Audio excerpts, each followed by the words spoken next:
on red, and now we go to green, and we're away racing with the first start.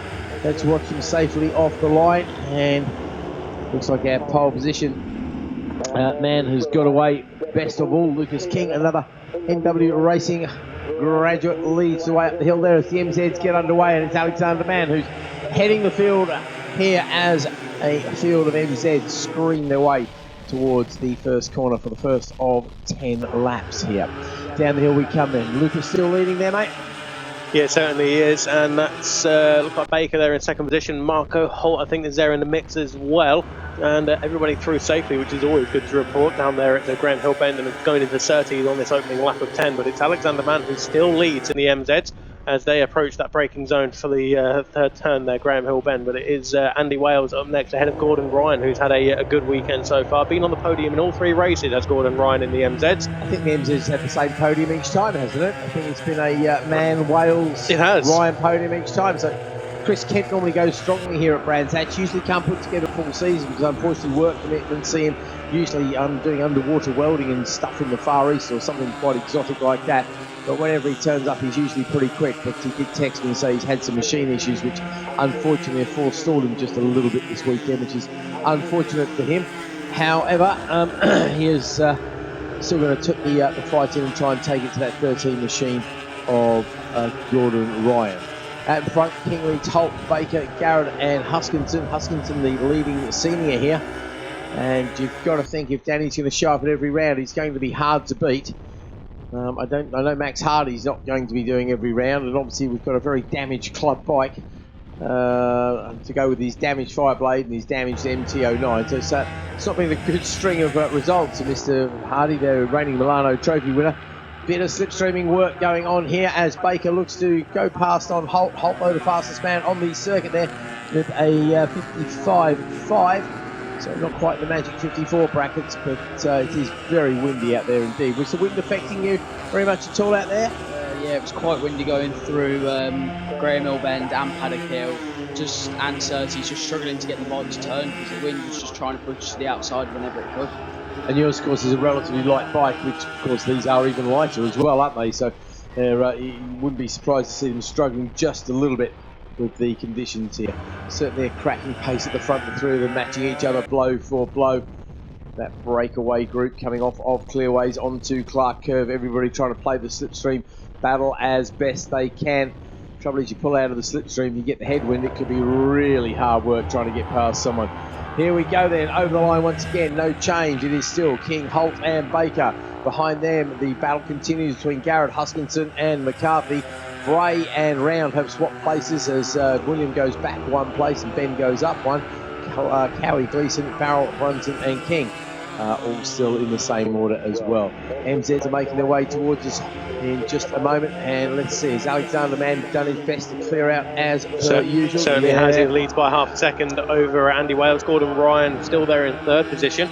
Next up there goes Chris Kent on the number 96, John Ashmead, and then the 102 of Caleb Wright is there in sixth position at the moment in class. But the leaders of the Ninjas heading around Clearways now, and looks like a change of the race lead there because I can see the orange bib of Lucas King, number 16, in the sandwich between the black bikes with the white crash helmets. So it's going to be a 3 wide as they come onto the start-finish straight yet again, and it's Marco Holt with the advantage at the line, but with the inside line it's going to be Baker who takes the race lead. So the 1-2-4 machine of Harley Baker, who took the victory earlier on today, he leads the race now as they go through the dip and around Druid. There is a slower MZ coming into play here, of course, the Ninja 400, a bit of a quicker machine than the 250 MZ, so they should find their way through as they go into Graham Hill Bend. 1, 2 and 3 all through now as Harley Baker and Marco Holt and Lucas King all find their way through. Next up will be Alfie Garrett, and I think that's Annabelle McCarthy up next, fourth in the class and fourth overall. In fact, he's just dropped down to fifth now as Alfie Garrett did find a way through on that lap. Just had a bit of advice come through from the clerk of the course. We're expecting rain within the next hour, so they've asked everybody to be ready to make some rapid tyre changes because obviously we are running a very tight schedule here today due to the carryover races from yesterday, and the rain is just going to be another spanner in our works. So hopefully we won't be too delayed. And Lucas King up the inside of Marco Holt. It was his Well, I can say took the front there unfortunately earlier on, but doesn't seem to be slowing him down. We're going to go to the race leader, Druids, Keith, and there is an MZ coming into play here as well. So Lucas King will get there first on bike number 16. That's Marco Holt just pulling to the inside, and Harley Baker trying to find his way through as well, but to no avail. So it is Lucas King who leads ahead of Harley Baker and Marco Holt in that order.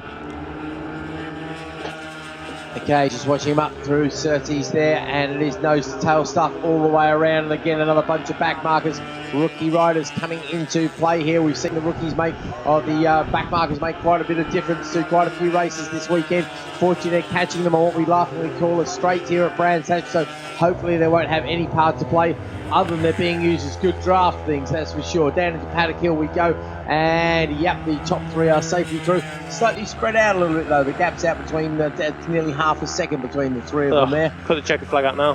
Yeah, and I tell you what though, King's done a brilliant job. He's actually set his fastest lap going through the traffic there. He's passed 3 or 4 bikes, made up 2 places, and taking the lead of the race. That was a brilliant move by Lucas. Clear track in front of him now is all wide and off onto the green stuff. That's Harley Baker, as is Marco Holt as well. Alfie Garrod going around the outside of one of the MZs as well. Looks like Danny Huskinson and Dan Bray are getting into the mix there as well, further down the order. So that is 4th place down to 7th place there, as they go through Surtees and on towards Clearways now. But it is a leading trio coming around onto Clark Curve.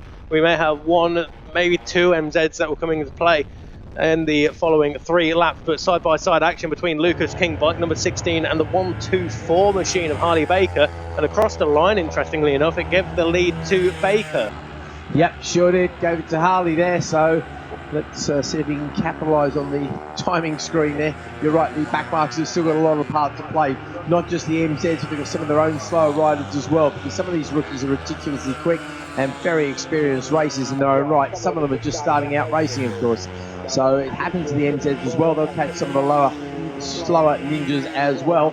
And it looks like we've got a little bit of a break at the front there, only by fractions of a second. Oh, the 3 of them, although, managed to trip over the timing beam pretty much simultaneously. There's another back marker. They were punching the way through there as it went into Surtees. It looked like Graham Lewis, number 66. He is currently running strong in the MZ. 7th in the MZ is number 166, Graham Lewis. But the Ninjas back coming across the line now to start the penultimate lap. And it is Harley Baker who leads from Lucas King by 1/10 of a second. And Marco Holt still there with them. He's 3/10 of a second behind. But of course, with 2 laps to go, anything can happen as they go through the dip and up towards Druids. And it's Lucas King who, around the outside there was it of Baker. He's the new race leader, Keith. That's a great move there. Really didn't expect that one to come off, but he did it brilliantly. Down the hill we go, past another back marker. This could be costly for Holt there. He hasn't punched his way through quite as quick as the other 2. They're slipstreaming each other beautifully. Each one getting the most off the other. Up to Surtees they go, nose to tail once again. So little to choose between them as we find our way off to Clark Curve once again. Now, can you slipstream somebody from there to here? That's the big question, of course. Got to get that drive. Got to be that little bit quicker. Just get those few last herbs out. Here we go then. It is the last lap. Over the line we go. The timing screen tells us that Lucas King is leading the way from Harley Baker, but Harley would like to see that reverse before the end of the race. They're going up the hill towards Druids. There's 2 slower bikes ahead of them. They'll probably catch them before the end of the lap. Hoping that's the last of the back markers we've got to contend with. Around Druids we come then. The power gets poured on. Even on these little bikes, you can high side if it goes horribly wrong. Into Graham Hill. Nobody's getting held up there. Oh, Harley Baker though gets good drive. He's looking for a toe down the back straight. King is trying to hold him off. They're trying to get past the back markers as well. King goes punching his way through underneath, but Baker follows him. Baker's got a slightly higher line. Is that going to give him an advantage? I wonder if King's going to get held up a little bit by the back marker. He goes round out. Oh! And unfortunately, Baker's decided to go for a quick trip through the gravel. He does the full Earth, Sky, Jesus loves you moment. And unfortunately, Harley, chances of winning this race have just gone south as he collides with the back marker. And it is Lucas King ahead of Marcus Holt over the line. That means Alfie Garrod is going to end up on the podium for, I'm not sure if it's the first time this weekend, but I think it might be. What do you got there, Bradley? Yeah, Alfie Garrett got a 5th yesterday and a 5th earlier on, and then it was a 4th. Yeah, so first podium for the weekend there, and then Annabelle McCarthy up next, then Dan Bray, go on, mate. Just a quick one, Harley Baker is up and on his feet. He's just behind the Armco now, the tyre wall now. Excellent, that's all we like to hear. He's young, he didn't look like a bad fall, to be fair. It looked like a nice gentle roll in relative terms, obviously. Huskinson takes the... Huskinson takes second place in the seniors because Dan Bray got him in the last lap. Yeah, absolutely, by 10th of a second. We missed that one. William Round next of the juniors there, then Cowie, Gleeson, Barrel is your top 10. Then Mike Bunton just outside of it. Alexander Mann, another dominant win there on the MZ, ahead of King, Wales, Scott, Ryan. So you